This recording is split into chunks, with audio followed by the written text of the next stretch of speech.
You gotta be kidding me. Play the ball! Come on, USA! In 1988, the United States won the bid to host the 1994 World Cup. There was just one problem. They didn't have a professional league. FIFA gave the US an ultimatum: build a top-tier league from scratch in 3 years, or we strip you of the World Cup. It was a $500 million ransom note. The US had no stadiums, no players, and a public that thought football was played with a helmet. How did they go from a forced startup that almost went bankrupt in 5 years to a league that signed one of the world's best players, Lionel Messi? To understand how they hacked the system, we have to look at the 3 patches that saved American soccer. Our first stop is the single-entity architecture, the fundamental structural patch that turned individual teams into one giant, centralized hive mind. Unlike the European model of independent clubs, this was a defensive wall where the league itself owned every contract and every brand. It was a controversial decision designed to prevent a repeat of the past, ensuring that no single owner could spend the entire league into bankruptcy. Next, we have to address the Americanization glitch. This was a bizarre period where management tried to fix the game's settings to suit US tastes, resulting in weird rules like 35-yard run-up shootouts and countdown clocks. It was a high-stakes marketing experiment that nearly killed the sport's credibility in an attempt to make it more exciting, forcing the league to decide whether it wanted to be a global player or a domestic circus.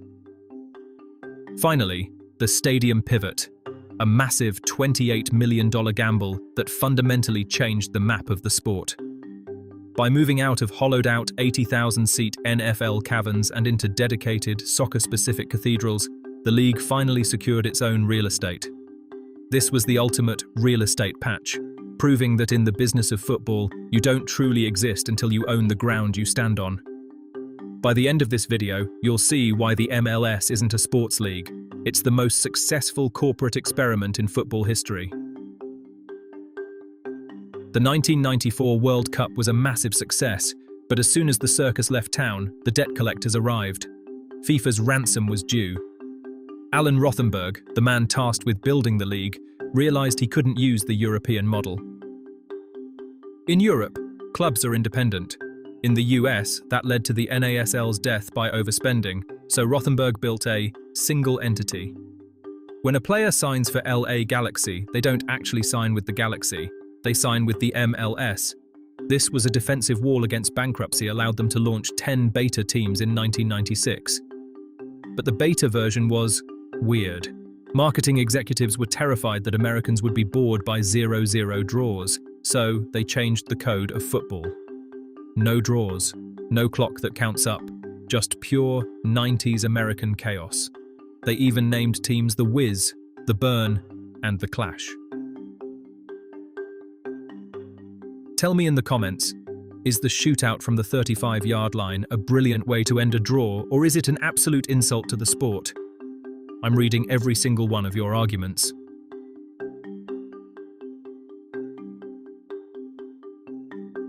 By 2001, the startup was failing. They had lost $250 million. The league was playing in 80,000-seat stadiums with only 10,000 fans. It looked like a ghost town on TV. Enter Lamar Hunt.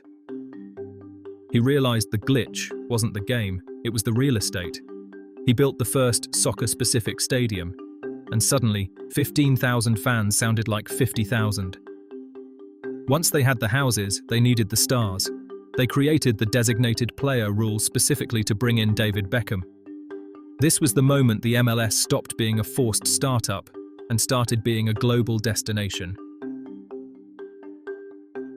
The MLS survived the 90s by hacking the business model, but over in England, the revolution was being televised in neon yellow and royal blue.